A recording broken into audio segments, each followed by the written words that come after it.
এই দেশে 4.5 লক্ষ মসজিদ, যে দেশের মানুষ আজান শুনে ঘুম থেকে ওঠে, আজান শুনে নামাজ পড়ে বিছানায় যায়, সেই দেশে ইসলাম ছাড়া কিছুই থাকতে পারে না। আমার বিশ্বাস, আলেমদের উপরে যখন অত্যাচার, নির্যাতন, নিপীড়ন শুরু হয়েছে, এ হচ্ছে এই বাংলার জমিনে দিন কায়েমের সূচনা পর্ব। এই জমিন আল্লাহর দিন কায়েম হবে, সেই কায়েমের জন্য জানমাল কোরবান দিতে কি সবাই রাজি আছেন? মুসলমান রাজি আছেন? কারা কারা হাত উঁচু করে দেখা।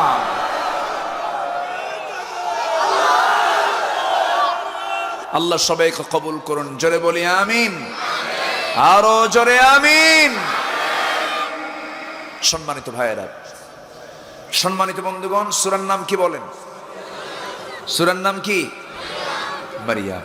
আল্লাহ তাআলা এই সূরার ভিতরে অনেক সাবজেক্ট নিয়ে কথা বলেছেন। আমি যে সাবজেক্ট আমি ধরতে চাচ্ছি সেটা হলো, আমরা তো মরে যাব, তাই না? আচ্ছা, আল্লাহকে মানে না এমন লোক আছে না? আছে না? মরতে হবে মানে না এরকম লোক আছে? মরে যেতে হবে এটা বিশ্বাস করে না এমন লোক আছে? মরতে হবে এটা সবাই বিশ্বাস করে, এটার কোনো অবিশ্বাসী কেউ নাই। কারণ মরা তো চোখের সামনে দেখে, বাপ গেছে, দাদা গেছে, আমিও যাব। যেহেতু আমাকে আপনাকে মরে যেতেই হবে, যারা ইমানদার তারা কোরআনটা হাদিসটা পড়ে এটাই বিশ্বাস এনেছে, মরা মানে মরা না, জাস্ট মরা মানে হচ্ছে ট্রান্সফার হয়ে যাওয়া। দুনিয়া থেকে আলমে বারজাখে চলে যাব, আলমে বারজাখ থেকে আলামুল আখিরায় চলে যাব। হাসর হবে, বিচার হবে, মিজান পুল সিরাত পার হতে হবে। এরপর আমার আপনার জন্য দুটো রাস্তা খোলা আছে, একটা হলো জান্নাত, আরেকটা কি? একটা জান্নাত, আরেকটা কি? জাহান্নাম। আমার ভাইয়েরা, যেহেতু মরে যেতেই হবে, আমরা যারা ইমানদার তারা বিশ্বাস করি সামনে দুইটা রাস্তা খোলা, একটা হলো জান্নাত, আরেকটা হলো জাহান্নাম। এর মাঝামাঝি কোনো জায়গা আছে নাকি? আসতে বলবেন না, জায়গা আছে নাকি? একটা জাহান্নামের পথ আর একটা জান্নাতের পথ, একটা আল্লাহর পথ আর একটা শয়তানের পথ। এই দুনিয়াতেও পথ কয়টা বলেন? একটা কার পথ আর একটা কার পথ? শয়তানের পথ। কিছু কিছু ব্যক্তি আছে যারা কোনো পথেই থাকতে চায় না। যদি বলা হয় আপনি কোনো দল করেন নাকি? না, আমার কোনো দল নেই, আমি নিরপেক্ষ মানুষ, বাবাজি কিছু বুঝি না, এরকম কিছু লোক আছে না নাই বলেন তো? নিরপেক্ষতা ইমানদারের মুখ থেকে বের হতে পারে না। ইমানদার কখনো নিরপেক্ষ শব্দটা বের করতে পারে না, কারণ নিরপেক্ষ মানে যার কোনো পক্ষ নাই। কিন্তু আল্লাহ তাআলা কোরআনে কারীমের মধ্যে পক্ষের কথা বলেছেন কিনা বলেন? আসতে বলছেন কিনা বলেন? আল্লাহ তাআলা বলছেন, ইন্নামা ওয়ালিয়্যুকুমুল্লাহু ওয়া রাসূলুহু ওয়াল্লাযীনা আমানুল্লাযীনা ইউকিমুনাস সালাহ ওয়া ইউতুনাস যাকাহ ওয়া ইউতিউনাল্লাহা ওয়া রাসূলাহু। আল্লাহ তাআলা বলছেন, তোমাদের তো বন্ধু হবে তিনজন, আল্লাহ এবং রাসূল এবং যারা ঈমানদার।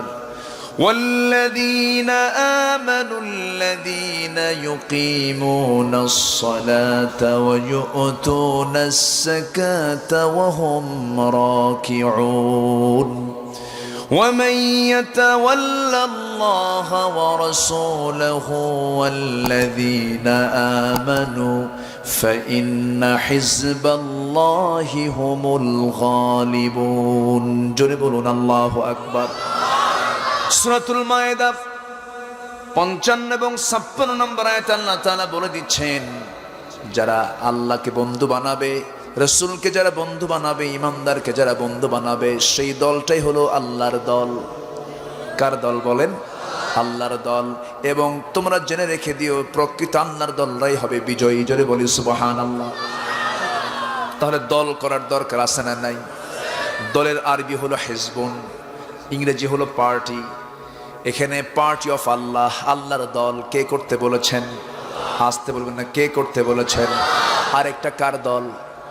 বলেন কার দল? যে কোনো একটা দলে যেতে হবে, আল্লাহর দল অথবা শয়তানের দল। মাঝখান থেকে যে লোকটা বলে আমি কোনো দল করি না, আমি নিরপেক্ষ মানুষ, তাহলে এটা কোন দল? ওটা হচ্ছে মুনাফিক। ওটা এমন জিনিস, ডাক্তার রোগীর রোগ ধরার জন্য এত ডায়াগনোসিস করতেছে কিন্তু রোগ বের হয় না। যে রোগীর রোগ বের হয় না, ডাক্তারের কি ঘুম থাকে? বিশাল পেরেশান, রোগ খুঁজে পাওয়া যাচ্ছে না। তো সমাজে কিছু লোক থাকে যাদেরকে সহজে চেনা যায় না। এটা কোন গ্রুপ? বলেন এটা কোন গ্রুপ? বলেন মুনাফিক। মুনাফিক কাফেরের চেয়েও খারাপ, মুনাফিক মুশরিকের চেয়েও খারাপ, মুনাফিক ফাসিক জালিমদের চেয়েও খারাপ। আল্লাহ তাআলা মুনাফিককে চেনার জন্য একটা লম্বা সূরাই দিয়েছেন, মুনাফিকুন। সূরা মুনাফিকুন পড়ো, দেখো তো তোমার মধ্যে কোনো মুনাফিকের গন্ধ আছে কিনা, খুঁজে বের করো। কার কথা? আল্লাহর কথা। আমার ভাইয়েরা, একজন সাহাবী বাড়ি থেকে বের হয়ে গেছেন, দৌড় মেরে মেরে আর চিৎকার মেরে মেরে যাচ্ছেন নবীর দরবারের দিকে, বলতেছেন না ফাকা হানজালা, না ফাকা হানজালা, না ফাকা হানজালা। হানজালা মুনাফিক হয়ে গেছে, মুনাফিক হয়ে গেছে। মাঝপথে সাইয়েদনা আবু বকর সিদ্দিক রাদিয়াল্লাহু আনহুর সঙ্গে দেখা হয়ে গেল। বলা হলো, হানজালা তুমি এরকম করে চিৎকার মেরে না ফাকা হানজালা বলছো কেন? কি হয়েছে তোমার? কি দেখুন ভাই, নবীর সামনে যখন বয়ান শুনি চোখে পানি আটকাতে পারি না। নবীর দরবারে যখন বসে থাকি দুনিয়ার কোনো কথা মনে থাকে না, কিন্তু নবীর দরবারে ছেড়ে যখন বাড়িতে চলে আসি দুনিয়ার কথা মনে হয়ে যায়, বউ পরিবার পরিজনদের কথা মনে হয়ে যায়। আমার মন বলছে আমি বুঝি মুনাফিক হয়ে গেছি। আমারও তেমন হয়। দুইজন আবার যোগ দিছে তার সাথে। নবীর সামনে এসে বলছেন, ইয়া রাসূলুল্লাহ, আমি মনে হয় মুনাফিক হয়ে গেছি। কেন, কি হয়েছে হুজুর? আপনার সামনে বসলে দুনিয়ার কথা মনে থাকে না, আপনার থেকে দূরে চলে গেলেই বউ পরিবার পরিজনদের কথা মনে হয়। আমি মনে হয় মুনাফিক হয়ে গেছি। রাসূল বললেন, ও হানজালা, বুঝতে ভুল হয়েছে তোমার। বিয়েটা আমার সুন্নাত, ব্যবসা আমার সুন্নাত, সন্তান লালন পালন করা আমার সুন্নাত। তোমার ভিতরে যা তারা করেছি এটা তোমার ইমানের পরিপক্কতার কারণে তারা করেছে। একটা কথা জেনে রেখে দিও হানজালা, শোনো, আমার উম্মতের বৈরাগ্যতা নাই, ইসলামে কোনো বৈরাগ্যতা নাই। আমার উম্মতের বৈরাগ্যতা একটা জায়গায় হবে, সেটা হলো জিহাদের ময়দান। জোরে বলি সুবহানাল্লাহ। সাহাবীরা কি টেনশন করেছেন? আমার নবীর এক সাহাবীর কাছে মুনাফিকদের তালিকা থাকতো। আমার নবীজি তার কাছে তালিকাগুলো বলে দিতেন, এই সমস্ত বান্দাগুলো মুনাফিক, এই সমস্ত ব্যক্তিরা মুনাফিক। ওমর ফারুক রাদিয়াল্লাহু তাআলা একদিন গিয়ে ওই সাহাবীর কাছে গিয়ে বলছেন, ভাইরে লিস্টটা বের করো তো, দেখো তো আমার নামটা আছে নাকি। কি পেরেশান তারা ছিলেন, কি পেরেশান তারা ছিলেন। দেখো তো আমার নামটা ওই তালিকার মধ্যে আছে নাকি। সঙ্গে সঙ্গে বলা হলো, ওমর ফারুক, তুমি যে বলতেছো তোমার নামটা মুনাফিকের তালিকা আছে নাকি, তুমি কি ফজর নামাজ কাজা করো নাকি? না, ফজর নামাজ তো আমার কখনো কাজা হয় না। সঙ্গে সঙ্গে জানিয়ে দেওয়া হলো, ও ওমর, যার ফজর নামাজটা জামাতের সঙ্গে হবে সে ব্যক্তি কখনো মুনাফিকের কাতারে থাকতে পারে না। মুনাফিকরা নামাজ সবগুলো পড়তে পারলে ফজর নামাজ পড়তে পারে না। তাহলে বোঝা গেল আমাদের কাছে বিষয়টা ক্লিয়ার। দল কয়টা? দল কয়টা? অবস্থান কয়টা? মরার পরে যেতে হবে কয় জায়গায়? বলেন কয় জায়গায়? আমরা যাব কয় জায়গায়? দুই জায়গায় যাওয়ার দরকার, সুযোগ আছে। মরার পর স্থান আছে দুইটা, যেতে হবে যে কোনো একটা জায়গায়। আল্লাহর দল চলে যাবে জান্নাতে, শয়তানের দল চলে যাবে কোথায়? কিন্তু যে কোনো দলই নাই, সে যাবে কোথায়? জাহান্নামের। এই তো উত্তর পাইছি। আল্লাহ তাআলা বলছেন, শোনো, যারা বলে আমি কোনো দলই নাই, ওই দলের নামটা আমি বলে দিলাম মুনাফিকের দল। ওই দলগুলোর অবস্থান কি হবে? কাফের যে জায়গায় যাবে না, মুশরিক যে জায়গায় যাবে না, জালিম যে জায়গায় যাবে না। আমি জাহান্নামের আসাস, জাহান্নামের ভিত্তি গড়ব সেই জাতকে দিয়া, সেই মুনাফিককে দিয়া।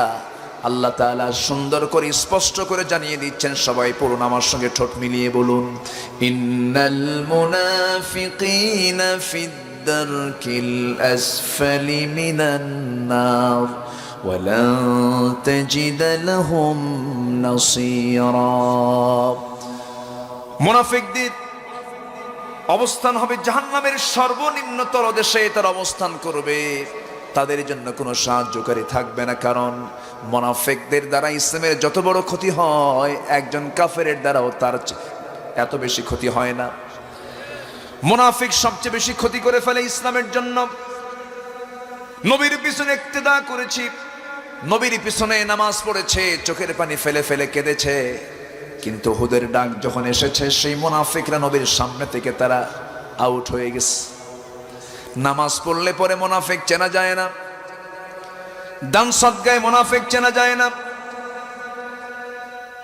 এরপরে রোজা রাখাই মুনাফিক চেনা যায় না। কিন্তু মুনাফিককে চেনার জন্য সবচেয়ে উত্তম একটি জায়গা হলো জিহাদের ময়দান, ঠিক কিনা?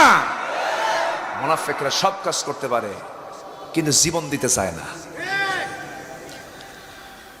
কিন্তু ইমানদার সবার আগে জীবন দেওয়ার জন্য প্রস্তুতি নিয়ে ফেলে।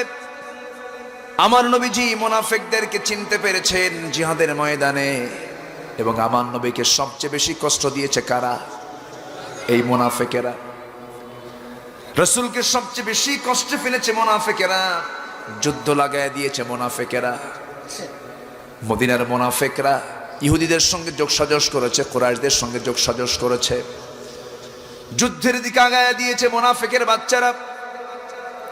এই জন্য আমার বন্ধুগণ, যেহেতু আমি আপনি দুনিয়া থেকে বিদায় নিয়ে নেব, কাফের তো হওয়া যাবে না, মুশরিক তো হওয়া যাবে না।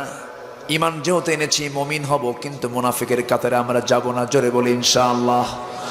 আমরা চলবো কার পথে, কার দলে?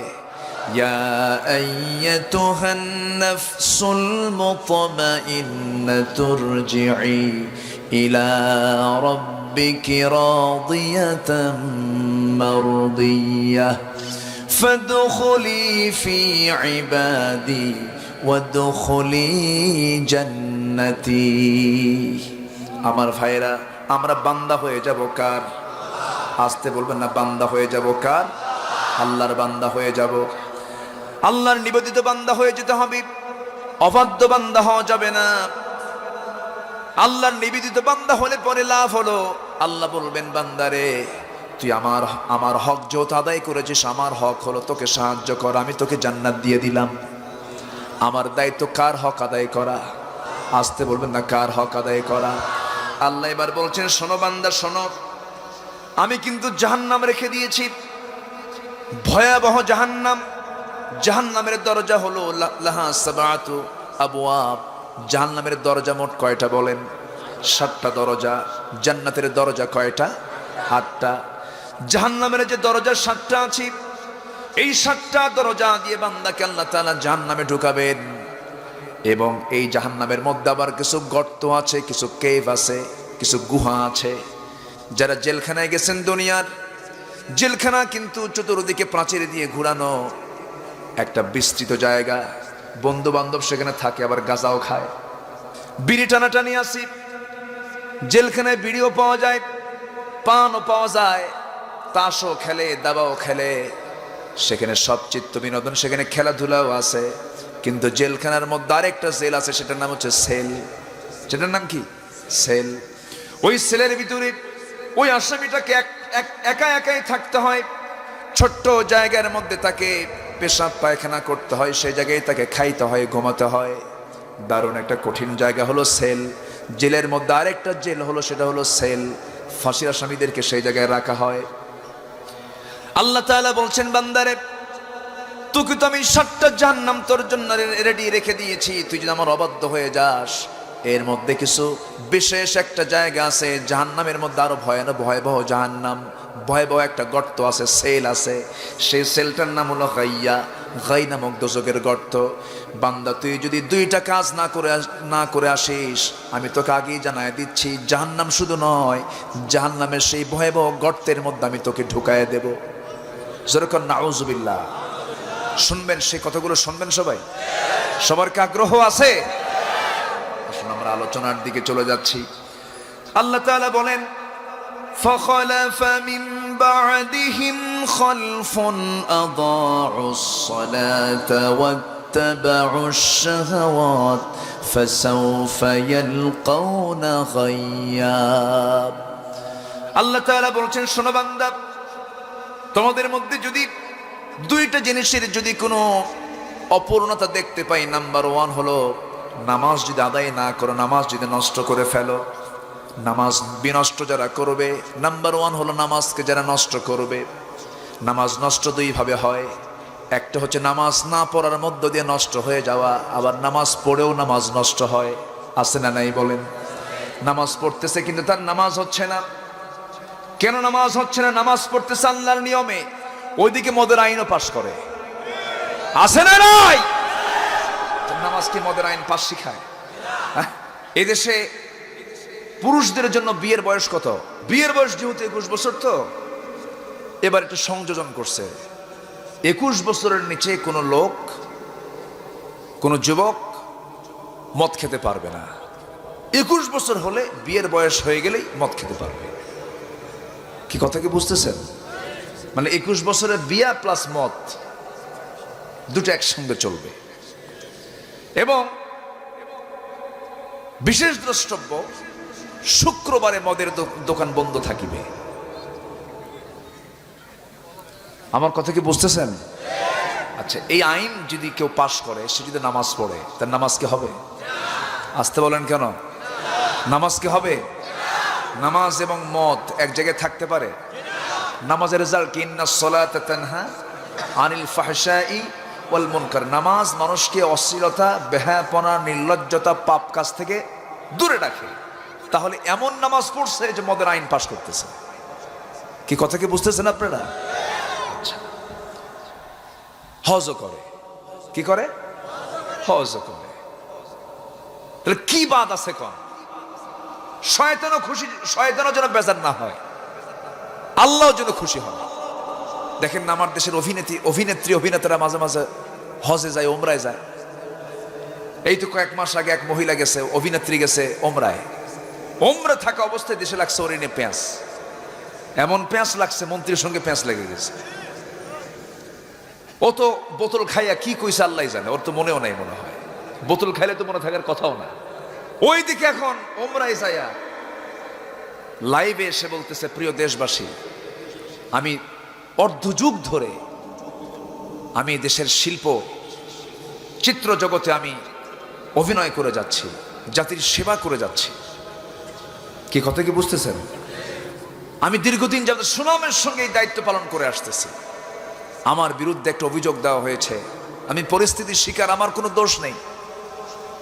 তো প্রিয় দেশবাসী, আমি যেহেতু ওমরায় এসেছি, পবিত্র জায়গায় আমি এখন অবস্থান করছি, মক্কায় এসেছি, আমি দোয়া করবেন সবাই আমি যেন ওমরার বাকি কাজ সম্পূর্ণ করে দেশে ফিরে সিনেমার বাকি কাজ সম্পূর্ণ করতে পারি। কি কথা বোঝা গেল? চিন্তা করেন, ওমরাও ছাড়বে না, সিনেমাও ছাড়বে না। আমার দেশে এমন সভাপতি আছেন যিনি মাহফিল কমিটির সভাপতি, মসজিদ কমিটির সভাপতি, ওইদিকে যাত্রা কমিটির সভাপতি, নাইট ক্লাবের সভাপতি। আছে না নাই? ওই সমস্ত নেতাদের আমরা জুতা মারি। ইমাম একটু ভুল করলে পরে, ইমাম আপনার মসজিদের ইমাম একটু মহিলা হাঁটে যাচ্ছে সামনে দিয়া, একটু নজর দিছে, সবাই বলে হুজুরের নজর খারাপ, এ তাড়াতাড়ি বাদ দিয়ে দে। হুজুর মহিলার দিকে চেয়ে থাকে। মসজিদের ইমামকে যদি আমরা এত দেখি, মসজিদের ইমাম যদি একটু ভুল করে, অনুবীক্ষণ যন্ত্র দিয়ে কি অবজার্ভ করি, ভুলের উপরে ভুল আমরা লক্ষ্য করি যে ইমাম সাহেব কোন ভুলটা করলো। আজকে যদি মুসলমান নেতৃত্ব সৃষ্টির জন্য যদি নেতাদের চরিত্র যদি দেখতো, আজকে সমাজের চিত্র আজকে এমন হতো না, ঠিক কিনা? বেনামাজি, অসৎ, চোর, মদখোর কোন নেতৃত্ব আমরা দেখতে চাই না। চান না কারা কারা? হাত উঁচু করে দেখেন মুসলমান। মদ খেলে তাল না মাতাল? তাল না মাতাল? দেখেন না, মন্ত্রী, একটা মন্ত্রী মুখ থেকে কি বললো ও নিজেও জানে না, মদ যে খাইছে। 3 W, war, women and wine. War, women and wine, যুদ্ধ, নারী এবং মদ। এই তিনটা ছিল হলো জাহেলি যুগের কাজ। যুদ্ধ লেগে রাখতো, নারীকে নিয়ে থাকতো আর মদ নিয়ে থাকতো। এখন তো গোটা দুনিয়াতে এগুলো তিনটা নাই। এই তিনটা আছে এখনো। রাশিয়া ধরছে এখন কারে? ইউক্রেনকে ধরছে। সাদা চামড়া ধরছে, সাদা চামড়াই ধরছে। এবার খ্রিস্টান ইহুদিকে ধরেছে। ইউক্রেনের প্রেসিডেন্ট হলো ইহুদি, রাশিয়ার ভ্লাদিমির পুতিন। লেগেছে মাত্র 5 দিন, যাই নাই। কি দয়া মায়া শুরু হয়েছে আমেরিকা ইউরোপের, কি দয়া মায়া। ইউক্রেনকে বাঁচাতে হবে। 74 বছর ধরে ইহুদির বাচ্চারা, ইসরায়েলের বাচ্চারা ফিলিস্তিনি মা বোনদেরকে পাখির বাচ্চার মতো গুলি করে হত্যা করলো। একটা মিডিয়া কোনো কথা বলে নাই। ইউক্রেনিয়ান যোদ্ধারা সামনের দিকে একটু ট্যাঙ্ক উড়াইয়া দিয়ে নিজের জীবন দিয়ে দিল। রাশিয়ার ট্যাঙ্ক উড়াইয়া দিয়েছে, হয়ে গেছে আমেরিকার চোখে জাতীয় বীর। আর ফিলিস্তিনি যোদ্ধারা ইসরায়েলের ওই সমস্ত অস্ত্রের মুখে শুধু ইট পাটকেল মেরেছে, হয়ে গেছে সন্ত্রাসী জঙ্গি।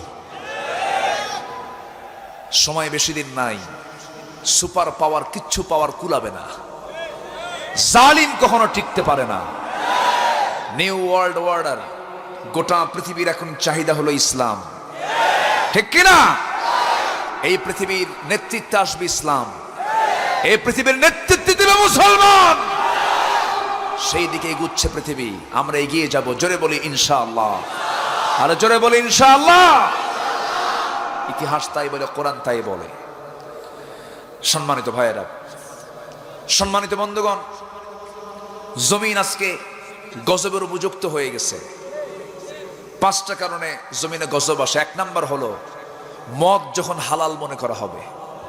এখন মদ কি মনে করা হচ্ছে? হালাল। স্কিন পোশাক অ্যাভেলেবেল হয়ে যাবে। পোশাক পরতেছে কিন্তু বেহায়া, ঠিক কিনা? পোশাক পরার উদ্দেশ্য হলো ঢেকে ফেলা। এখন পোশাক কি ঢাকানো না দেখানো? দেখানো। ছেলে, যুবক ছেলে নতুন প্যান্ট পরে কিনে আনে, নতুন প্যান্ট, হাঁটুতে 2 ফাটা, আছে না নাই? নতুন প্যান্ট মানে ইঁদুর কেটে রাখছে, আছে না নাই? আচ্ছা, এগুলো হচ্ছে গজবের লক্ষণ। কিসের লক্ষণ? গজবের লক্ষণ। কথা বলবো, কথা বলবো, কথা বলবো আমি। জোরে বলি ইনশাআল্লাহ। আমার ভাইয়েরা, আমার বন্ধুগণ, একটু কান লাগাবেন। নিজেকে বাঁচতে হবে। আখেরি জামানায় আমরা পড়ে গেছি। এমন একটা সময় আমরা পার করছি, ইমানকে ধরে রাখা খুব কষ্টের কারণ হয়ে যাবে।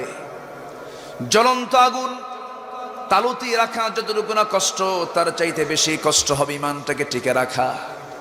রাসূলকে প্রশ্ন করা হলো, রাসূলকে প্রশ্ন করা হলো, মাতাস সাআ ইয়া রাসূলুল্লাহ, হে রাসূল আপনি বলুন কিয়ামত কখন হবে? রাসূল বললেন, ইদা উদিআতিল আমানাহ, যখন আমানতদারিতা উঠে যাবে। আজকে কোন আমানত আছে নাকি? আসতে বলবেন না, আছে নাকি? আপনি একজনের কাছে একটা জিনিস রেখে দিবেন, সেই জিনিসের কোনো গ্যারান্টি নাই। আপনার কাছে একজন পুঁজি রেখে দিল, তার কোনো গ্যারান্টি নাই। এমনকি মসজিদে চলে গেছেন, জুতা আপনার সামনে রেখে দিয়েছেন, জুতা পর্যন্ত নাই, সাইকেল নাই, এইদিকে তাকাছেন, এইদিকে নাই। এক মাহফিল আমার জুতা নাই। ওয়াজ শুনছে, হুজুরের ওয়াজ শুনে চোখের পানি ফেলে কাঁদছে, মাহফিলের সাথে কি আমার জুতা নাই? কি কথা কি বুঝতেছেন? কিয়ামতের লক্ষণ এগুলো। আমার ভাইয়েরা, বছর কয়েক আগে মালদ্বীপে গেছিলাম। মালদ্বীপ 4 লাখ লোকের একটা দেশ, এই সার্কের মধ্যে মালদ্বীপে গেছি। সেন্ট্রাল মসজিদ, আমি এক মন্ত্রী মহোদয়, ওনার সঙ্গে, ছোট দেশ তো মন্ত্রীরা সবসময় ঘোরাফেরা করে, দেখা যায়। তো আমি সেন্ট্রাল মসজিদে ঢুকবো, জুতা হাতি নিয়ে আমি ভিতরে যাচ্ছি। আমার দিকে এরকম করে তাকায় বলতেছে, কি আপনি জুতা হাতি নিচ্ছেন? জুতাও কি নামাজ পড়বে নাকি? মানে অবাক হয়ে যাচ্ছে, জুতা তো বাইরে থাকবে। আমার দেশে আমরা আগে না জুতা আগে? মসজিদে গেলে আমি আগে না জুতা আগে? জুতা কি পিছে থাকে না সামনে থাকে? যত বড় জায়গা তত বড় সামনে, জুতার সামনে রেখে এরপরে নামাজ পড়তে হয়। তাও যদি আবার রুকুতে যাওয়া হয়, রুকু পর্যন্ত সমস্যা নাই, সামি আল্লাহু লিমান হামিদা বলে। এখন সেজদায় গেলে তো কিচ্ছু দেখা যায় না, তখন টেনশন থাকে, জুতা আছে তো, জুতা আছে তো। আচ্ছা, আমি কি ভুল বলতেছি ভাই বলেন তো? বাস্তব তো এটা। আমরা কোথায় আছি? আমরা কোথায় আছি আজ? আমি আমাকে বিশ্বাস করতে পারি না, আমি আমাকে বিশ্বাস করতে পারি না। এই হচ্ছে সিচুয়েশন। আমরা ভালো হয়ে যাব, জোরে বলি ইনশাআল্লাহ। আমরা কি জাহান্নাম চাই না জান্নাত চাই? জাহান্নাম চাই না জান্নাত চাই? তাহলে নামাজ ঠিক করব না নষ্ট করব? নামাজ ঠিক করব না নষ্ট করব? আল্লাহ বলছেন 2টা কারণ তোর মধ্যে পাইলে পরে আমি তোকে জাহান্নামের গর্তের মধ্যে ঢুকে দেব। যাবেন? যেতে দেব না তো? যাবেন নাকি? বসে আছেন তো? বলি আলহামদুলিল্লাহ। মরিচ চিনেন? মরিচ, এই যে বড় বড় মরিচ যেগুলো, ওগুলোর ঝাল বেশি না ঝাল কম? কম।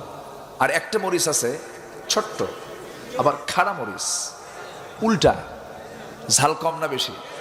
এই ছোট মরিচ, ঠিক আছে না? খুব চটপাট। আলহামদুলিল্লাহ। আমি তো লম্বা মানুষ, এলেম কেলাম তেমন নাই। যারা খাটো মানুষ হয় না তাদের বুদ্ধি বেশি হয়। খাটো মানুষের হার্ট আর মাথা কাছাকাছি থাকে তো, আর লম্বা মানুষের মাথা থেকে হার্ট অনেক দূর, এই জন্য বুঝতে লেট হয়।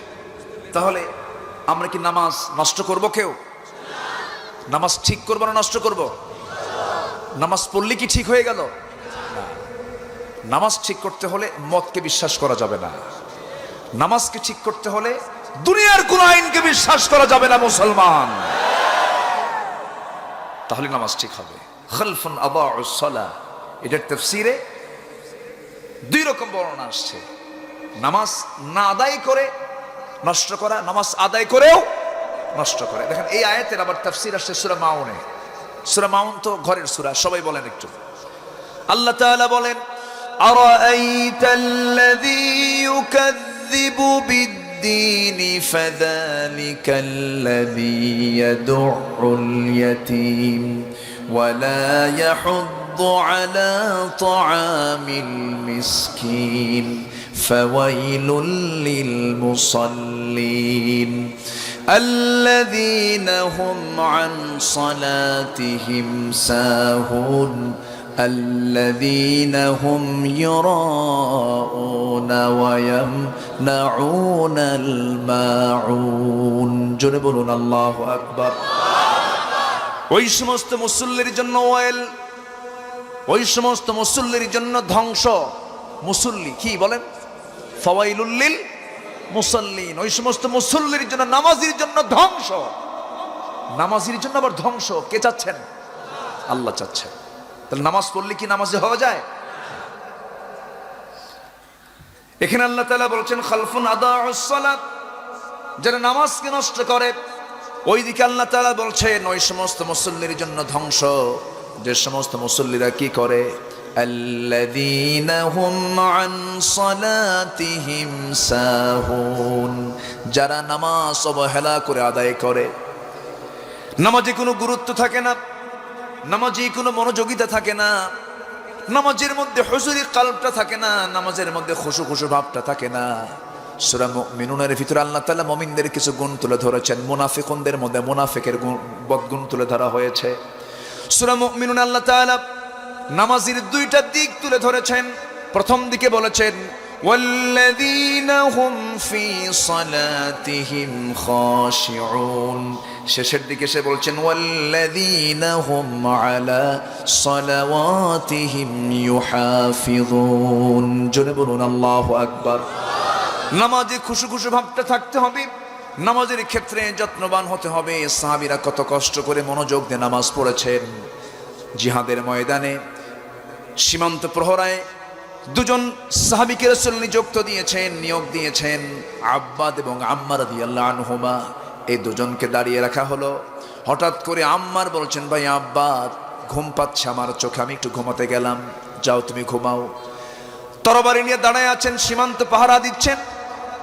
আব্বাদ রাদিয়াল্লাহু তাআলা আনহু হঠাৎ করে ভাবলেন, কোনো শত্রু তো দেখি না, খামাকা দাঁড়ায় থেকে লাভকে, শেষ রাত তাহাজ্জুদের সময় ওযু বানায় নামাজ শুরু করেছেন। এমন সময় শত্রুপক্ষ দূর থেকে কি যেন ভাবতেছিল, তীর একটা মেরে দিয়েছে তার দেহ বরাবর, ডান পায়ে লেগেছে, রক্ত গড়ে গড়ে পড়তেছে। প্রথম রাকাত শেষ করলেন, নামাজ শেষ করলেন না।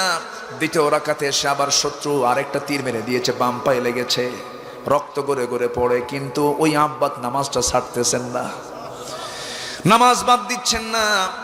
নামাজ পড়তে পড়তে হঠাৎ করে ঘুমন্ত সাহাবী জায়গা পেয়ে গেছেন। আম্মার বলছেন, ভাই আব্বাদ, শত্রু তোমাকে আক্রমণ করে বসেছে, তুমি কি করছো? তিনি কোনো কথা বললেন না। ওই অবস্থায় তিনি দুরাকাত নামাজ আদায় করে সালাম ফিরে শেষ করে বলছেন, ভাই আম্মার, আমিও তো লক্ষ্য করেছি শত্রু আমাকে অ্যাটাক করে ফেলেছে, কিন্তু শত্রু আমাকে দুইটা পায়ে দুইটা তীর যখন মেরে দিয়েছে, নামাজের মধ্যে আমি আল্লাহর সঙ্গে কথা বলছিলাম, আমার যেন মনে হচ্ছে আমার আল্লাহ প্রত্যেকটা আয়াতের শেষে জবাব দিচ্ছেন। আমি নামাজের মধ্যে এত মজা পাচ্ছিলাম, নামাজের মধ্যে এত তৃপ্তি পাচ্ছিলাম, মনে হচ্ছিল দুইটা তীর আমার দুইটা পায়ে লেগেছে, আরেকটা তীরে যদি আমার বুকে এসে ভেদ করে ফেলতো, নামাজের মধ্যে যে মজা পাচ্ছিলাম, নামাজ পড়তে পড়তে আমি আল্লাহর জান্নাতে চলে যেতাম। জোরে বলি সুবহানাল্লাহ। এমন নামাজ আমরা পড়বো, জোরে বলি ইনশাআল্লাহ। নামাজ মানে কার সঙ্গে কথা বলা, নামাজ মানে কার সঙ্গে বোঝাপড়া করা, আল্লাহর সঙ্গে বোঝাপড়া করা। সারাদিন কাজ করে নামাজে দাঁড়ায় বলবো, ইয়্যাকা না'বুদু ওয়া ইয়্যাকা নাস্তাঈন ইহদিনাস সিরাতাল মুস্তাকিম। আয় আল্লাহ তাআলা, তোমার ইবাদত করি, তোমার কাছে সাহায্য চাই। ব্যবসায় গেছিলাম, কোনো হারাম কাজে যাই নাই, সুদের কারবারে যাই নাই, চাকরিতে গেছিলাম, কোনো ফাঁকিঝুঁকি করি নাই, মাছ মারতে গেছিলাম, সেই জায়গায় কোনো প্রকার অনিয়ম করি নাই, প্রত্যেকটা জায়গায় তোমার হুকুম মেনে চলেছি। এই যে নামাজে হাজিরা দিলাম, ইহদিনাস সিরাতাল মুস্তাকিম সিরাতাল্লাযীনা আন'আমতা আলাইহিম গায়রিল মাগদুবি আলাইহিম ওয়ালাদ-দাল্লিন। এই যে আমি একটা মুসলেকা দিয়ে নামাজ থেকে বের হয়ে আসলাম, নামাজের সঙ্গে সমাজের মিল থেকে গেলে ওই নামাজ আল্লাহর দরবারে মঞ্জুর হয়ে যাবে। কোরআন দিয়ে নামাজ পড়ো, সমাজ কেন গড়ো না? কোরআন দিয়ে নামাজ পড়ো, সমাজ কেন গড়ো না? ও নামাজি, কোরআন দিয়ে নামাজ পড়ো, সমাজ কেন গড়ো না? এরকম কিছু লোক আছে না, কোরআন দিয়ে নামাজ পড়বে কিন্তু সমাজ গড়বে না। সমাজ গড়তে গেলে যে মদের বোতল পাওয়া যাবে না, ঠিক কিনা? নামাজ আছে যেখানে, মদের বোতল সেখানে রাখা যাবে? রাখা যাবে না। আমার ভাইয়েরা, তাহলে জাহান্নামের মধ্যে আরো বড় গর্ত আছে না নাই? সেই গর্তের নাম হলো গাই নামক গর্ত। সেই গাই নামক গর্তের মধ্যে দুটা কাজ করলে পর আল্লাহ তাআলা তাকে সেই গাই নামক গর্তের মধ্যে ঢুকাবেন। এটা আসছে সরাসরি কোরআনের আয়াত। আল্লাহ তাআলা দুইটা উপকরণের কথা তুলে ধরেছেন, কিন্তু আয়াতের তাফসীরে কুরতুবীর মধ্যে এসেছে, ইবনে আব্বাস হতে বর্ণিত তাফসীরে কুরতুবীর ভিতরে আল্লাহ তাআলা আরো 6টা কারণ এখানে তুলে ধরেছেন। তাফসীর এসেছে মোট 8টা অপরাধ যারা করবে, এই 8টা অপরাধের জন্য আল্লাহ তাআলা শুধু জাহান্নাম দিবেন না, তাদেরকে জাহান্নামের সেই গর্তের মধ্যে ঢুকাবেন। কয়টা অপকর্ম করলে বলেন? 8টা অপকর্ম। চলতেছে কয় নাম্বার? চলতেছে কয় নাম্বার? তাহলে এখন বলেন, আমার জন্য কি এক রাতে হবে? পৃথিবীতে এমন কিছু দেশ আছে যে দেশ ভোলার চেয়েও ছোট, আছে না নাই? আছে। বেশি বাড়াবাড়ি করলে আপনারা এখানে একটা কিছু ঘটায় দিবেন, যা নাকি? জি আলহামদুলিল্লাহ। আল্লাহ তুমি ভোলাকে কবুল করো, জোরে বলি আমিন। সমস্ত প্রাকৃতিক দুর্যোগ থেকে, নদী ভাঙ্গন থেকে, নদী ভাঙ্গন আছে না, নদী ভাঙ্গন থেকে, সকল প্রকার প্রাকৃতিক দুর্যোগ থেকে, বিভিন্ন আযাব গজব থেকে তুমি আল্লাহ ভোলাকে হেফাজত করো, জোরে বলি আমিন। জি ভোলাতে কি নাই? ভোলাতে বড় বড় আলেমরাও আছে। এই জাতির এখনো নেতৃত্ব দিচ্ছে ভোলার আলেমরা, বলি আলহামদুলিল্লাহ। ভোলাতে কি নাই? ভোলা ছাড়া কিছু চলে না তো, আলহামদুলিল্লাহ বলে। দুই একটা আবু জেহেলও থাকতে পারে, থাকবেই তো ওগুলো। দুই একটা মূর্খ থাকবে না, থাকবে না, থাকবে না, থাকবে না। রাসূল আছেন যেখানে আবু জেহেল সেখানে। আসুন তাহলে যোগ হয়ে গেল, মোট 8টা অপকর্মের সঙ্গে যার সম্পর্ক থাকবে তাকে শুধু জাহান্নাম নয়, জাহান্নামের গর্তের মধ্যে ঢুকতে হবে। কেউ কি ঢুকতে রাজি আছি? কেউ কি জাহান্নামে যেতে চায়? তাহলে বাদ দেব কয়টা কাজ? 8টা কাজ বাদ দেব। 1 নম্বর চলতেছে, আমরা নামাজ নষ্ট করব না ঠিক করব? নামাজ ঠিক করে ফেলব। নামাজকে আমরা নষ্ট করব না। আবার নামাজের পাশাপাশি নামাজও পড়ে আবার সিনেমাও দেখে। এমন লোক আছে না নাই বলেন? অশ্লীল সিনেমা দেখে। এখন তো সিনেমা হলে যাওয়া লাগে না, সবচেয়ে বড় সিনেমা হল বলেন সবাই মোবাইল। সিনেমা হলগুলো এখন হয়ে গেছে গুদাম। গুদাম কি হয়েছে? আর ওই সমস্ত সিনেমা হলগুলো চলে না, চলবে কেমনে? সবার হাতে হাতে এখন সিনেমা হল চলে আসছে। কি দেখবেন আপনি? মন যা চায় আপনি সব কিছু দেখতে পারবেন, কিন্তু দেখবেন আপনি, আপনাকে দেখবেন কে? আসতে বলবেন না কে? আজকে সবচাইতে মানুষ জঘন্য হয়ে যাচ্ছে কেন? সবচেয়ে মূল বড় কারণ হলো ইউরোপ আমেরিকার সবচেয়ে বড় টার্গেট হলো মুসলমানদের ইমানকে কেমনে ধ্বংস করা যায়, চরিত্রকে কেমনে নষ্ট করা যায়, মুসলমানদের চরিত্র কেমনে ধ্বংস করা যায়, তাদেরকে উলঙ্গ কেমনে করা যায়। মুসলিম পরিবারের মেয়েদেরকে আজকে বোরকা বাদ দিয়ে তাদেরকে উলঙ্গ করে ঘর থেকে বের করে দিয়েছে তারা, ঠিক কিনা বলেন?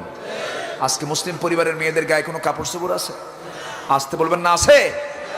গার্লফ্রেন্ড বয়ফ্রেন্ড হচ্ছে ইউরোপ আমেরিকার ভাষা। ইউরোপ আমেরিকায় গার্লফ্রেন্ড বয়ফ্রেন্ড ওরা বলে। একটা মেয়েকে নিয়ে হাঁটতেছে, বলতেছে কে গার্লফ্রেন্ড, কে বয়ফ্রেন্ড। এটা হচ্ছে ইউরোপ আমেরিকার স্টাইল। অসভ্য তারা, পশুর মতো তারা, যার দিকে লোলুপ দৃষ্টি বলে তার দিকে এগিয়ে যায়। কিন্তু ইসলাম কি তা বলে? ইসলাম কি তা বলে? আমি আমার ভাষায় বলি, যে বলে এটা আমার গার্লফ্রেন্ড হয়, এটা আমার বয়ফ্রেন্ড হয়, গার্লফ্রেন্ড হলো ছদ্মবেশী পতিতা। আসতে কোন কেন? ছদ্মবেশী কি? পতিতা। আর যে বলে বয়ফ্রেন্ড, ওটা হচ্ছে ছদ্মবেশী ধর্ষক, ঠিক কিনা? অতএব এই জাতীয় কোনো সম্পর্ক থাকতে পারে, বিবাহ পূর্ব কোনো রিলেশন থাকতে পারে। সম্মানিত ভাইয়েরা, যার জীবনে, যে যুবকের জীবনে একটা গার্লফ্রেন্ড নাই, আরেকজন বলে তোর জীবন হলো রে, কি কথা কি বুঝতেছ না? তোর ব্যর্থ জীবন, যে জীবনে একটা গার্লফ্রেন্ড নাই, তুই তো মানুষই না। এরকম বলার মতো কিছু অযোগ্য বেয়াদব কিছু আছে না নাই?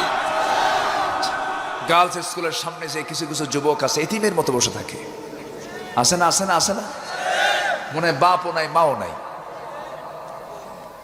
যখন মেয়েটা বের হয় পিছে পিছে ও হাঁটা শুরু করে। কিছু দূর যেতে না যেতেই বলে, শোনো একটু তাকালেও না আমার দিকে, দেখো না চোখটা কত গর্তের মধ্যে চলে গেছে, 3 রাত হলো ঘুম নাই আমার। দেখছেন কি এতিম? এরকম কিছু আছে না নাই? এগুলো টিকবে না। টিকবে সম্পর্ক কার সাথে? কার সঙ্গে সম্পর্ক টিকবে? যুবক, চরিত্র নষ্ট করবা না। মোবাইলের বাজে কোনো অপশনে, বাজে কোনো অ্যাপসে যাবা না। তুমি দেখছো মোবাইল, স্ক্রিনে চোখ রাখতেছো তুমি, আর তোমাকে দেখছেন কে? আল্লাহ তাআলা। রাতের আধারে কি করো, দিনের আলোতে কি করো, সব রেকর্ড কার জানা? আসতে বলবেন না কার জানা? আল্লাহর জানা। আজকে সবচেয়ে ভয়ানক যুব সমাজ ধ্বংসের সবচেয়ে বড় হাতিয়ার হিসাবে নিয়েছে হলো ইউরোপ আমেরিকার হলো পর্নোগ্রাফিগুলো। এই নীল পর্নোগ্রাফিগুলো আজকে যুব সমাজকে ধর্ষণের দিকে ঠেলে দিচ্ছে। এগুলো কিন্তু বন্ধ করা ওয়ান টাইমের ব্যাপার ছিল, এগুলো বন্ধ করা সম্ভব ছিল, কিন্তু এগুলোকে আজকে অ্যাভেলেবেল করে দেওয়া হয়েছে। এই সমস্ত পর্নোগ্রাফি দেখলে কি হয়, মানুষের চোখের সামনে কপালের সামনে কিছু ফ্রন্টাল সেল আছে। এই ফ্রন্টাল সেল যদি কেউ এই জাতীয় দৃশ্যগুলো, নগ্ন দৃশ্যগুলো যদি বারবার দেখে, তার সামনের ফ্রন্টাল যে সেল আছে এই সেলগুলো সব মরে যায়, সে মৃত্যুর দিকে চলে যায়, তার জীবন যৌবন ধ্বংসের দিকে চলে যায়। আজকে যুব সমাজ ধ্বংস করার সবচেয়ে বড় একটি হাতিয়ার নিয়েছে এই পর্ণ আসক্তি। মাদকের শক্তি যেমন আছে, পর্ণ আসক্তি তেমন আছে। এই দিকে যখন সে চলে যাবে তখন এক নম্বর ক্ষতি হবে, তার আত্মা নষ্ট হবে। কি নষ্ট হবে? রুহটা নষ্ট হবে। সে রুহের দ্বারা তার নামাজ হবে না, নামাজে প্রাণ পাবে না, নামাজে মনোযোগিতা আসবে না, নামাজের মধ্যে তার মেডিটেশন আসবে না, ধ্যান আসবে না, চোখে পানি আসবে না, সে আল্লাহর দিকে নিজেকে রুজু করতে পারবে না, এবং সেই দিলটাকে সে শান্ত করতে পারবে না। অশান্ত হৃদয় হয়ে যাবে, কোথাও সে সুখ পাবে না, আরাম পাবে না। এই জন্য আমার বন্ধুগণ, আমার আত্মার তৃপ্তির জন্য, আমার আত্মাকে ঠিক রাখার জন্য চোখটাকে কন্ট্রোল করার দরকার আছে না নাই? আসতে বলবেন না, আছে না নাই? ইন্নাস সামআ ওয়াল বাসারা ওয়াল ফুআদা কুল্লু উলাইকা কানা আনহু মাসউলা। শ্রবণ শক্তি, দৃষ্টি শক্তি, অন্তর শক্তি সব আল্লাহর কাছে জিজ্ঞাসিত হবে। চোখ দেখি দেখেছি, কান দেখি শুনেছি, অন্তর দেখি চিন্তা করেছি। আমার ভাইয়েরা, এই সমস্ত বাজে দৃশ্যগুলো দেখলে পরে আত্মা নষ্ট হয়ে যায়। নাম্বার 2 হলো ধর্ষণ বেড়ে যাবে। দেখবেন যে ধর্ষণের যে রেকর্ডগুলো আছে, তাদেরকে যদি ধরা হয়, যদি বলা হয় তুমি এই কাজে কেন আসলা, সেই সময় সে বলে যাবে আমি এই সমস্ত দৃশ্যগুলো দেখেছি। পশুর মতো হয়ে যায় তখন সে। এমনকি ওই সমস্ত যুবকের কাছে নিজের বোনও নিরাপদ নয়, ঠিক কিনা? নিজের পরিবারও তখন নিরাপদ থাকে না। আমার ভাইয়েরা, এই সমস্ত বাজে কাজের অভ্যাস থাকলে পরে সে মাস্টারবেশনে চলে যায়, হস্তমৈথুনে চলে যায়, জীবন যৌবন সব ধ্বংস হয়ে গেল, শরীরটা নষ্ট হয়ে গেল। এরপরে বিবাহিত জীবনে সে কোনো সুখী হতে পারবে না। এই সমস্ত বিষয়গুলো আজকে মুসলমানদের তাহজিব তামাদ্দুনকে ধ্বংস করার জন্য এগুলো পরিচালিত হচ্ছে। আমার ভাইয়েরা, এই সমস্ত কাজ করলে পরে সে নামাজ ঠিক রাখবে না, নষ্ট করে ফেলবে। নামাজি হতে হলে ইখলাস নিয়ে, একনিষ্ঠতা নিয়ে, নামাজের মধ্যে আমি কি বলছি, আল্লাহ তাআলার কাছে কি আমি সিদ্ধান্ত জানিয়ে দিচ্ছি, ইয়াকা না'বুদু ওয়া ইয়াকা নাস্তাঈন, এই যে আমি সিদ্ধান্ত জানিয়ে দিলাম, এই সিদ্ধান্তের আলোকে নামাজ থেকে বের হয়ে আমার জীবনটাকে সাজাতে হবে। আর সেই নামাজটা আল্লাহর দরবারে মঞ্জুর হয়ে যাবে, ওই নামাজটাই বান্দাকে জান্নাতে নিয়ে যাবে। জোরে বলি সুবহানাল্লাহ। আমার ভাইয়েরা, নাম্বার 2 হলো, অনেক লম্বা কথা ছিল, সময় তো অল্প। নাম্বার 2 হলো নামাজ যারা নষ্ট করবে, 1 নাম্বার 2 হলো তাবাউশ শাহাওয়াত, মন যা চায় তাই করবে, খাওয়া দাওয়া ফুর্তি করো, দুনিয়াটা মস্ত বড়। এই কথাটা ইমানদারের মুখে কখনো বের হতে পারে না। যা ইচ্ছা তাই করব না, আমি আমার ইচ্ছাই চলবো না দুনিয়াতে, আমি আল্লাহর ইচ্ছায় চলবো। বলেন চলবো আমি কার ইচ্ছায়? এই জন্য আমি হয়ে যাবে, আমি আল্লাহর দাস, আমি আল্লাহর গোলাম হয়ে যাব। কিন্তু আমি যদি আমার ইচ্ছায় চলি, তখন কি আল্লাহর দাস না নফসের দাস? বলেন কিসের দাস হলাম? নফসের দাস হলাম। ওয়াত্তাবাউশ শাহাওয়াত, আল্লাহ তাআলা বলছেন নফসের যদি দাস হয়ে যাও, খেয়াল খুশি মতো যদি চলো, আমি তোমাকে জাহান্নামের গর্তের মধ্যে ঢুকাবো, গাই নামক গর্তের মধ্যে আমি তোকে জোর করে ঢুকায় দেব। নফসের দাসত্ব করা যাবে না, নফস তো খারাপ কিছু চায়, নফস তো খারাপ কিছু কামনা করে। আল্লাহ তাআলা বলছেন শোনো বান্দা, নফসের দাসত্ব না করে যদি আমার দাসত্ব করো, তাহলে আমি তোমাকে কি পুরস্কার দেব? আল্লাহ তাআলা অন্য জায়গায় বলছেন ওয়া আম্মা মান খাফা মাকামা রাব্বিহি ونهى النفس عن الهوى فإن الجنة هي المأوى যে বান্দা আল্লাহর ভয়টা তার দিলের মধ্যে ইস্তিকামাত করে ফেলবে এবং নফসের দাসত্ব না করে আল্লাহর দাসত্ব করবে, আমি আল্লাহ তাকে জান্নাতে মাওয়া দিয়ে দেব। কার কথা? আসতে বলবেন না, কার কথা? যুবকরা, তোমাদের যৌবনকে ঠিক রাখার জন্য একজনকে মডেল বানিয়েছেন কোরআনে, ইউসুফ আলাইহিস সালাতু ওয়াস সালামকে। মেয়েদের জন্য মারিয়ামকে, আজকে সূরার নাম কি? মারিয়াম। মেয়েদের জন্য মডেল হচ্ছেন মারিয়াম। বুক উঁচু করে বললেন লাম ইয়ামসাসনি বাশার, কোন পুরুষ আমাকে স্পর্শ করে নাই। মারিয়ামের চরিত্র দেখেন, বলতেছে আল্লাহ তুমি আমাকে পেটে সন্তান কেমনে দিবা? লাম ইয়ামসাসনি বাশার, কোন পুরুষ আমাকে স্পর্শ করে নাই। এমন কথা তো আমার দেশের মেয়েরা সবাই বলতে পারবে। হ্যাঁ, টাচ করেনি তো না? 14ই ফেব্রুয়ারি আসলে পরে 10 টাকার গোলাপ 500 টাকা দিয়ে কেনে। এই গোলাপ কিনছো কেন? কাকে দিবা? মগা মগিকে দেবে, টোনা টনিকে দেবে, আছে না নাই? সবচেয়ে বড় অপরাধ হলো নামাজ নষ্ট করা, ঠিক কিনা? পৃথিবীতে যত অপরাধ আছে সমস্ত অপরাধ এক পাল্লায় দেন, নামাজ নষ্ট করার অপরাধ এক পাল্লায় দেন। এই অপরাধ সবচেয়ে বড় অপরাধ। কারণ আল্লাহ তাআলা এখানে 1 নম্বর এটাই ধরে ধরেছেন, নামাজ নষ্ট করা যাবে না। আমার ভাইয়েরা, যদি কোনো মহিলার পেটে বাচ্চা আসছে, ডেলিভারির সময় হয়ে গেছে, ডেলিভারি হতে নিয়ে মাথাটা বের হয়েছে, বডিটা আমার পেটের মধ্যেই রয়ে আছে, নেফাসের হুকুমটা এখনো আসে নাই, ওই সময়ে যদি ওই মহিলার সেন্স যদি লেস না হয়, অজ্ঞান যদি না হয়, উনি যদি মনে করতে পারেন নামাজের সময় হয়েছে, ওই সময়ও তাকে ওই অবস্থায় নামাজটা পড়ে নিতে হবে। নামাজ, নামাজ কার হক? আসলে নামাজ কার হক? আল্লাহর হক। আল্লাহর হক আমরা নষ্ট করব না।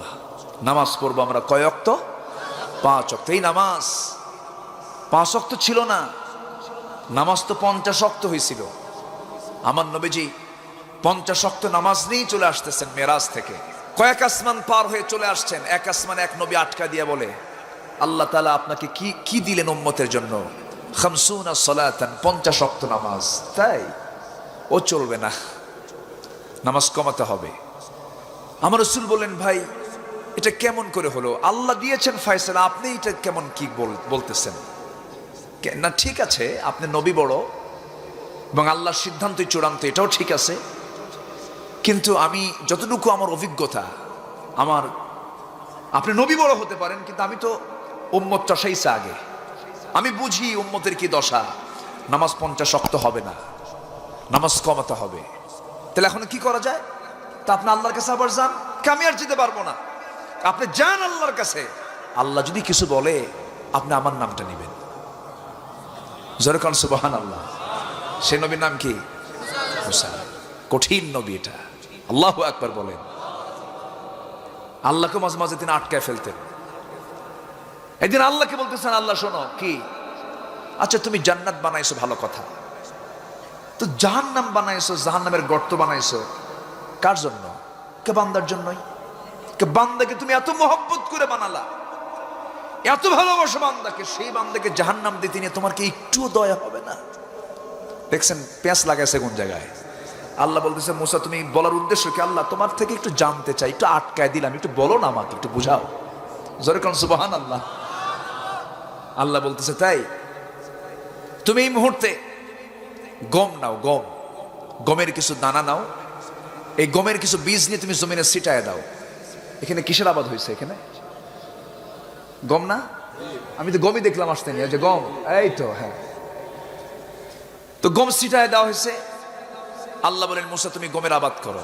গম ছিটায় দিলেন, গম হলো, পাকলো, ম্যাচিউরড হলো। ফসল কেটে গমগুলো নিয়ে গোলায় রাখলেন। গোলা বোঝেন তো? গোলায় রেখে দিলেন। আর যে নাড়াগুলো থাকে, এই নাড়া সহ যেগুলো গম কাজে আসে নাই, এগুলোতে তিনি আগুন ধরায় দিলেন। যখন আগুন ধরায় দিয়েছেন, তখন আল্লাহ বলতেছেন, মুসা জমিতে আবাদ করে আবার আগুন ধরায় দিলা কেন? কাল্লা, জমিতে তো আগুন ধরায় দেই নাই, আবাদেও আগুন ধরাই নাই। যেগুলো আবাদ, যেগুলো কাজের গম যত্ন করে গোলায় রাখছি, আর যেগুলো কোনো কাজ নাই, অকাম, এই যে নাড়াগুলো, এগুলো তো আমি আগুন দিয়ে ধরায় দিছি, এদের কোনো কাজ নাই। আল্লাহ বললেন, শোনো, তুমি যেমন আবাদের জন্য গম আবাদ করেছো, কাজের গমগুলো তুমি তুলে নিয়ে গেছো, আর অকাজের গমগুলো আগুন দিয়ে জ্বালায় দিয়েছো, ঠিক তেমনি আমার যারা কাজের বান্দা, আমি তাদেরকে যত্ন করে 8টা জান্নাতে ঢুকায় দেব। আর যেগুলো কাজ করবে না, অকাজ, ওগুলোকে জাহান্নাম দিয়ে আমি জ্বালায় শেষ করে দেব। যেরকম নাউজুবিল্লাহ। মুসা কয়, আল্লাহ, এই জন্য তো তুমি আল্লাহ। যেরকম সুবহানাল্লাহ। তুমি এরকম করে মাঝে মাঝে আল্লাহকে প্রশ্ন করতেন। সেই নবী বলতেছেন, আপনি যান, আল্লাহ যদি কিছু বলেই আপনি আমার নামটা নেবেন, আল্লাহ আমার নাম নিলে অন্তত উনি চিন্তা করবেন। যেরকম সুবহানাল্লাহ। আমার নবীজি 50 ওয়াক্ত নামাজ নিয়ে আসলেন না। আমার আল্লাহ বললেন, আমার হাবিব, নামাজ 50 ওয়াক্ত লাগবে না, 40 ওয়াক্ত লাগবে না, 20 ওয়াক্ত লাগবে না, 10 ওয়াক্ত লাগবে না, ডান পাশের শূন্য কেটে দিয়া মাত্র 5 ওয়াক্ত নামাজ আমি আমার বান্দার জন্য দিয়ে দিলাম। আপনার উম্মতকে জানিয়ে দেন, 5 ওয়াক্ত নামাজ পড়বে, কিন্তু 50 ওয়াক্তের সমান সওয়াব তাকে দেওয়া হবে। সওয়াব কমবে না, সওয়াব 50 ওয়াক্তেরই হবে, কিন্তু 5 ওয়াক্ত নামাজ আমি দিয়ে দিলাম। আমার ভাইরা, সেই নামাজটা আমরা সময় মতো পড়বো।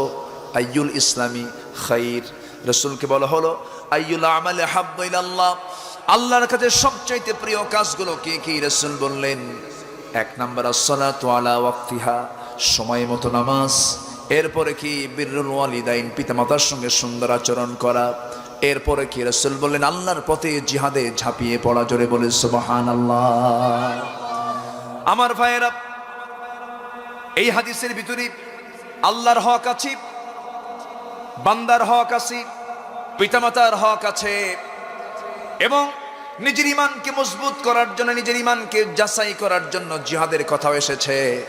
যে ব্যক্তির মধ্যে জিহাদের তামান্না থাকবে না, সে ব্যক্তির মরণ হচ্ছে মুনাফিকের মরণ। কিসের মরণ বলেন? মুনাফিকের মরণ। আমার ভাইয়েরা, আমার বন্ধুগণ, একটু পরে এই বিষয়টি নিয়ে আসতেছি। আমি বলেছি 8টা কারণে জাহান্নামের গর্তে যেতে হবে। কয়টা কারণ বলেন? 8টা কারণ। 2টা কারণ বললাম। 1 নাম্বার হলো নামাজকে যারা নষ্ট করবে। নাম্বার 2 হলো যারা খেয়াল খুশি মতো চলবে, নফসের দাসত্ব করবে। নফসের দাস হব না, আমরা আল্লাহর দাস হব। আল্লাহর দাস হব। মন যা চায় তা করা যাবে না, মন যা বলে তা বলা যাবে না, মন যা শুনতে চায় তা শোনা যাবে না, মন যা করতে বলে তা করা যাবে না। একটা সুন্দরী মেয়ে হেঁটে যাচ্ছে, মন তো চাবে চোখের খোরাক চেয়ে থাকা, মন তো চাবে অনেক কিছুই করি আমি, কিন্তু মনকে কখনো প্রশ্রয় দেওয়া যাবে না। আল মুজাহিদু মান জাহাদা নাফসা, প্রকৃত মুজাহিদ তো সেই যে তার নফসের বিরুদ্ধে জিহাদ করতে পেরেছে। আমার ভাইয়েরা, একজন নবীর কথা কিছুক্ষণ আগে বলেছি, যে নবীর নাম হচ্ছে ইউসুফ আলাইহিস সালাতু ওয়াস সালাম। তার সুন্দর চেহারাই ছিল তার জীবনের জন্য বড় পরীক্ষা। আল্লাহ তাআলা তাকে সুন্দর রূপ দান করেছিলেন। সুন্দর রূপ যাদের আছে তাদের জন্য একটা পরীক্ষা, কিনা বলেন? পরীক্ষা। সুন্দর রূপে আকর্ষণ হয়ে যায়। সুন্দর একটা সুদর্শন যুবককে দেখে মেয়ে তার দিকে অফার দিয়ে ফেলে। আবার একজন সুন্দরী মেয়ে, সে যদি নিজেকে না ঢাকতে পারে তার দিকেও অফার দিয়ে ফেলে। শয়তানের ওয়াসওয়াসা আছে না নাই? আসতে বলবেন না, আছে না নাই?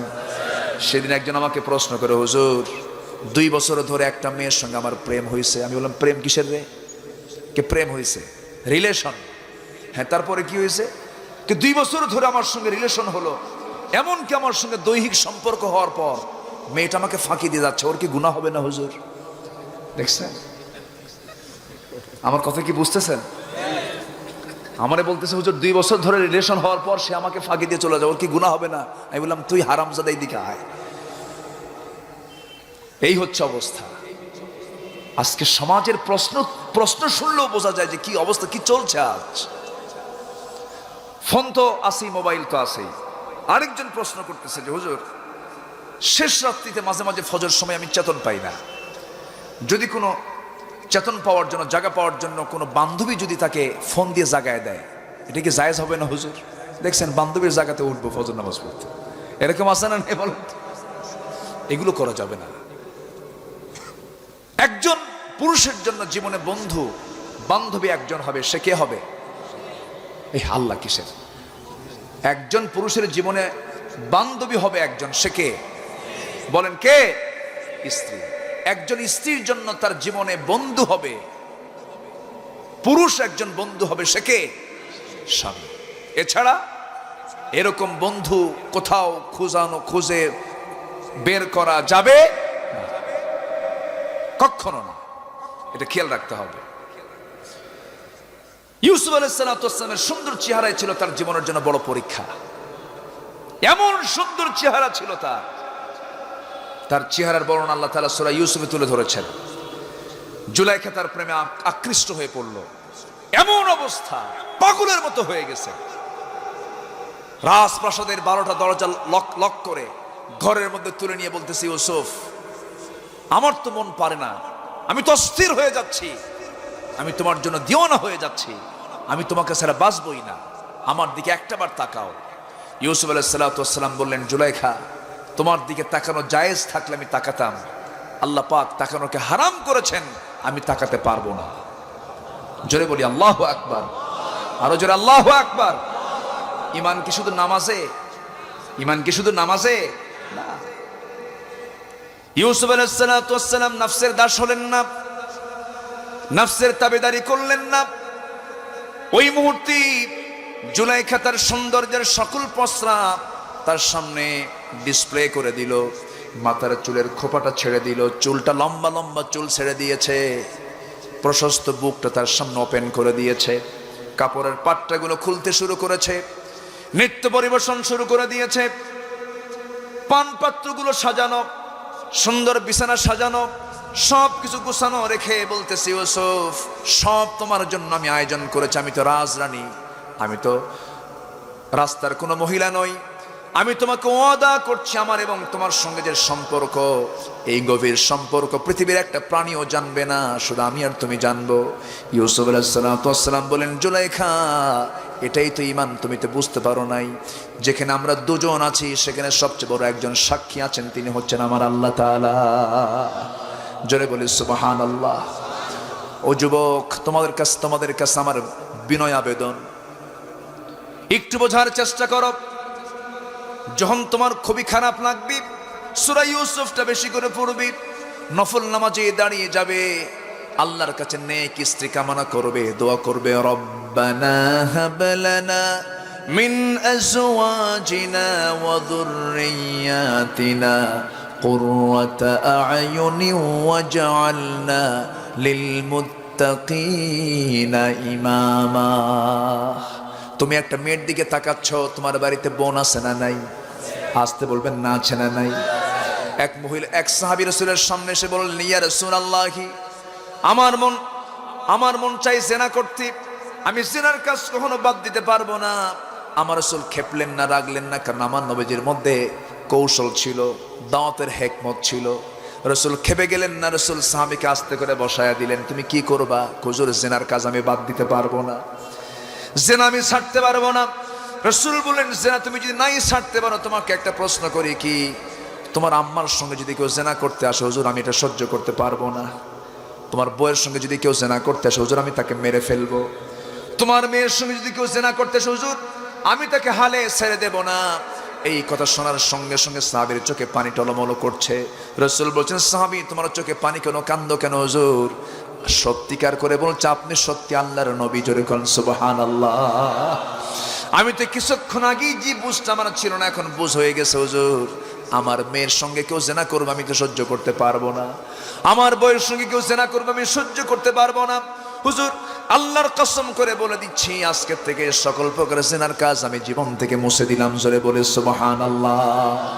একটা মেয়ের দিকে তুমি লোলুপ দৃষ্টিতে তাকাবে, ভাবতে হবে আমার বাড়িতে মেয়ে আছে, আমার বাড়িতে বোন আছে, আমার বাড়িতে স্ত্রী আছে, আমার বাড়ির মেয়ে সন্তান কি কেউ শ্লীলতাহানি করুক, কেউ জিল্লতি করুক, কেউ অপমান করুক, আমি যেমন সহ্য করতে পারবো না, আমার দ্বারাও কোনো মেয়ের ক্ষতি হোক এটাও আমি করতে পারবো না।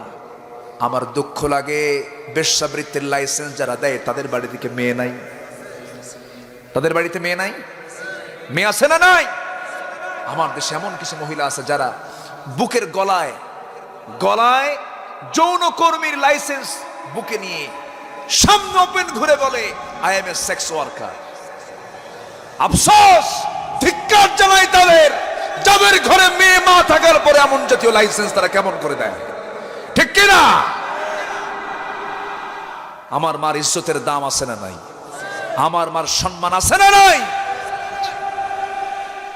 আমি করজোরে মিনতি জানাই, প্লিজ আমরা একটু বোঝার চেষ্টা করি একটা নারীর দাম কত, নারীর সম্মান কত।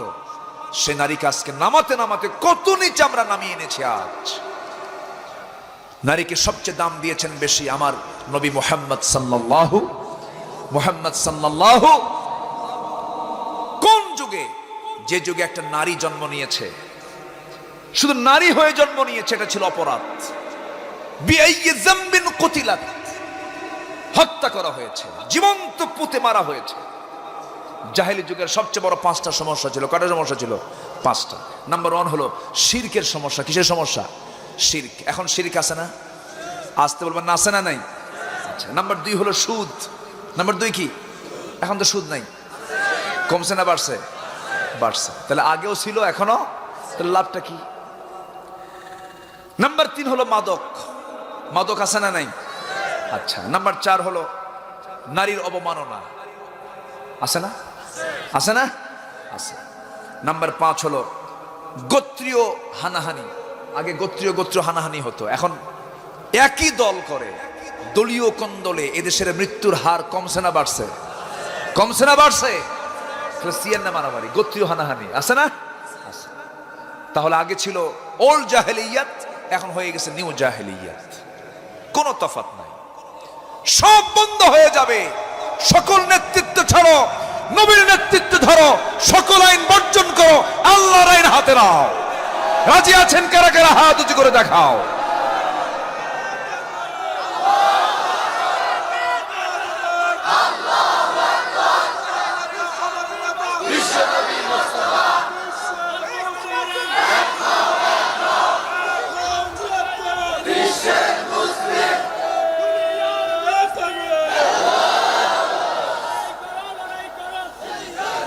আল্লাহ তুমি সবার হাতকে কবুল করো, জোরে বলি আমিন, আরো জোরে আমিন। কয়টা কারণে জাহান্নামের গর্তে যেতে হবে? বলুন কয়টা কারণ? 8টা। চলতেছে কয় নাম্বার? ইউসুফ আলাইহিস সালাতু ওয়াস সালাম নফসের দাস ছিলেন, আল্লাহর দাস ছিলেন। জুলাইখা তাকে ঈমান হারা করতে পেরেছে? পেরেছে। কাকে ভয় করেছেন? যুবকরা আমরাও ভয় করব। কাকে? তোমার সামনে আলে আসবে, তোমার সামনে জুলেখা আসবে, তোমার সামনে লাভলি বিউটি সম্পা চম্পা কুতকুতনি সুলকানি খাউজানি আসবে। ঈমান টিকে রাখতে হবে। রাজি আছেন বাবাজি? সবাইকে রাজি আছেন? আল্লাহ কবুল করুন, জোরে বলি আমিন। ওয়াত্তাকুল্লাহ ওয়াত্তাকুন নিসা ফাইন্না আউওয়ালা ফিতনাতি বানি ইসরাঈল কানাত ফিন নিসা। আল্লাহকে ভয় করো, নারীর ফিতনাকে ভয় করো। কারণ আজকে নারীরা ঈমান নষ্ট করার জন্য যত ধরনের পোশাক পরা দরকার সব পোশাক পরে, ঠিক কি না? বোরকা পরে কিন্তু শরীর ঢাকে না। বোরকা পরলে বোরকাওয়ালি হওয়া যায়, কিন্তু পর্দাশীলা হওয়া যায় না। টুপি দাড়ি রাখলে টুপিওয়ালা দাড়িওয়ালা হওয়া যায়, সুন্নতওয়ালা হওয়া যায় না। সম্মানিত ভাইয়েরা, এজন্য আমরা নফসের দাস হব না, আমরা দাস হব কার? আল্লাহ। অনেক কথা ছিল, সময় তো খুব অল্প, শেষের দিকে আমি আস্তে আস্তে চলে যাচ্ছি। মন চাচ্ছে আরো কথা বলি, কিন্তু বড় মাহফিল তো। এই মাহফিল এসেছেন 50 মাইল দূর থেকে, এরকম লোকও আছে, আছে না? আছে। সব দিকে খেয়াল করতে হবে। মাহফিল কমিটি কোথায় আছে নাকি সবাই? জি আলহামদুলিল্লাহ। ইমাম সাহেব না? আপনি তো ইমাম সাহেব, উনি কই? আচ্ছা আলহামদুলিল্লাহ। মুরব্বী, আলহামদুলিল্লাহ। আল্লাহ তুমি মুরব্বীকে কবুল করো, পরিচালক মহোদয়কে তুমি আল্লাহ কবুল করো, জোরে বলি আমিন। জি, আমি কি আলোচনা চালাবো আরো? হায় হায় হায়, এত আগ্রহ আপনাদের, কি করব? হ্যাঁ, ও কাজা সহ আদায়। আচ্ছা দেখা যাক, বলি আলহামদুলিল্লাহ। খুব ভালো লাগলো, খুবই ভালো লাগলো আপনাদের এত সুন্দর রিসিভ। এত সুন্দর গ্রহণ, বলি আলহামদুলিল্লাহ। আল্লাহ আমাদের এই সম্পর্ক জান্নাত পর্যন্ত গড়ায় দাও, জোরে বলি আমিন। জান্নাতের মেহমান হব না আমরা? জান্নাতের মেহমান হব না? জান্নাত আল্লাহ বানাইছেন, জান্নাতে যেতেই হবে, যাবোই আমরা, জোরে বলি ইনশাআল্লাহ। সেটাই, আমরা জান্নাতে যেতেই হবে আমাদের ইনশাআল্লাহ। ইনশাআল্লাহ বলেন। তাহলে জান্নাতে যেতেই হলে কাজ করা যাবে না কয়টা কাজ করা যাবে না? আবার সূরা মুদ্দাসসিরের মধ্যে আসছে, মা সালাকাকুম ফি সাকার, ও দোজখবাসীরা আজকে তোমরা দোজখে কেন? দোজখবাসী বলবে আমরা 4টা কাজ করে আসি নাই। কয়টা কাজ? তাহলে যে 4টা কাজ ওরা করে নাই, আমরা সেই 4টা কাজ কি করব? সেই 4টা কাজ কি? মা সালাকাকুম ফি সাকার قالوا لم نك من المصلين ولم نك نطعم المسكين وكنا نخوض مع الخائضين وكنا نكذب بيوم الدين জোরে বলুন আল্লাহু আকবার। আজকে আমরা জাহান্নামে কেন নাম্বার 1? নামাজ পড়ি নাই। তাহলে এখানেও 1 নাম্বার কয় কি? নামাজ পড়ি নাই। ওয়ালাম নাকুন নুতি'মুল মিসকিন, মিসকিনদেরকে খাবার দেই নাই, বান্দার হক নষ্ট করেছি, সমালোচকদের সঙ্গে সমালোচনা করেছি, আর বিচার দিবসকে অস্বীকার করেছি। হুজুরদের ওয়াজ শুনছি আর হাসছি, হুজুররা কি কয়, ঠাট্টা করেছি, হেও করেছি, বিশ্বাস করি নাই। কিন্তু আজকে সব তো সত্য হয়ে গেল, এই জন্য আজকে আমরা জাহান্নামের মধ্যে আছি। এই জায়গায় আল্লাহ তাআলা 8টা কারণ তুলে ধরেছেন। নাম্বার 2 হয়ে গেল। নাম্বার 3 হলো যে জেনাকার জেনা করতে করতে পাকা জেনাকার হয়ে গেছে, ওই লোকটাকে আল্লাহ পাক জাহান্নামের গর্তের মধ্যে ঢুকাবেন। কিছু লোক আছে হঠাৎ করে জেনা হয়ে গেছে, অবিবাহিত অবস্থায়, তার শাস্তিও বেশি না কম? অবিবাহিত যুবকের জন্য শাস্তি বেশি না কম? কম। তাকে মিয়াতে জালদা, 100 দৌড়া মারার অর্ডার দিয়েছেন কে? আল্লাহ। কিন্তু যে বুড়া, কি নাম কি, যে বুড়া, বুড়া বুঝতেছেন তো? বুড়ার আরবি হলো শেখ। বুড়ার আরবি কি? শেখ। হাদিসের যে বুড়া তাকে বলা হয় শেখুল হাদিস, শেখুল হাদিস। আর বুড়ার যে মানে জেনার যে মানে জেনা করতে করতে যে বুড়া হয়ে গেছে, মানে জেনার বিষয়ে যে পাকা, ওকে বলে শেখুজ জানি। আর শেখুজ জানি হাদিস কিন্তু এটা, লা ইয়ানজুরুল্লাহু ইয়াউমাল কিয়ামাহ, আল্লাহ তাআলা 3 শ্রেণীকে কিয়ামতের দিন তাকাবেন না। এর মধ্যে 1 নম্বর হলো শেখুজ জানি, যারা বৃদ্ধ জেনাকার, বুড়া হয়ে গেছে কিন্তু জেনার কাজ বাদ দেয় না। এমন লোক তো ভোলা জেলায় নাই, আসতে কম কেন আসে না? নাই। এই সমস্ত বুড়া জেনাকারকে আল্লাহ তাআলা কোথায় ঢুকাবেন? শুধু জাহান্নাম না গর্তের মধ্যে? সেই গর্তের নাম হচ্ছে গাই। সেই গর্তের নাম কি? গাই। আবার বলেন, গর্তের নাম কি? গাই। ফাসাউফা ইয়ালকাউনা গাইয়া। নাম্বার 4 হলো যে মদ্যপায়ী, মদ পান করতে করতে পাকা হয়ে গেছে, পাকা মদ্যপ হয়ে গেছে, যে আল্লাহ তাআলা তাকে জাহান্নামের গর্তের মধ্যে ঢুকাবেন। নাম্বার 5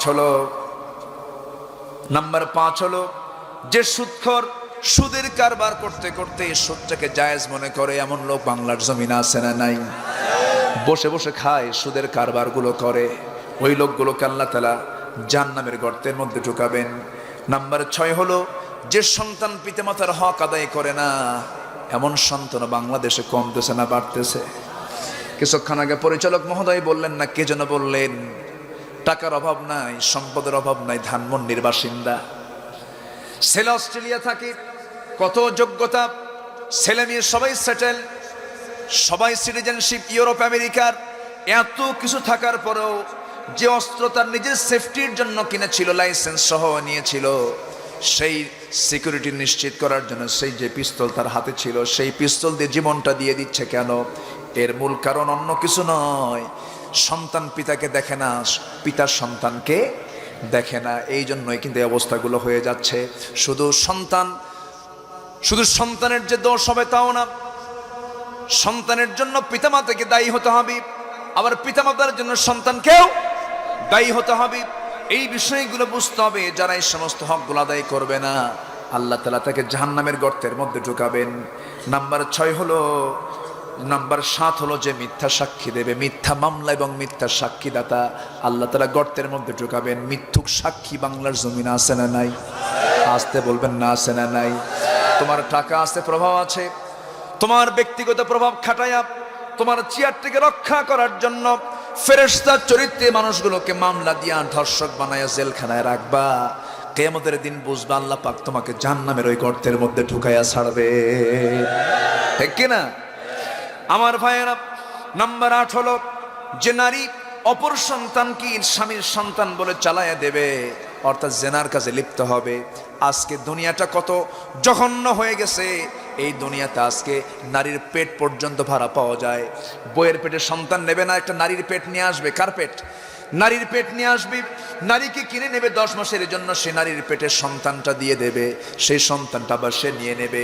এই সমস্ত কাজগুলো যারা করবে আল্লাহ তাআলা তাকে জাহান্নামের গর্তের মধ্যে ঢুকাবেন। কার কথা? আল্লাহ তাআলা এই 8টা জঘন্য কাজ থেকে আমাদেরকে হেফাজত করেন।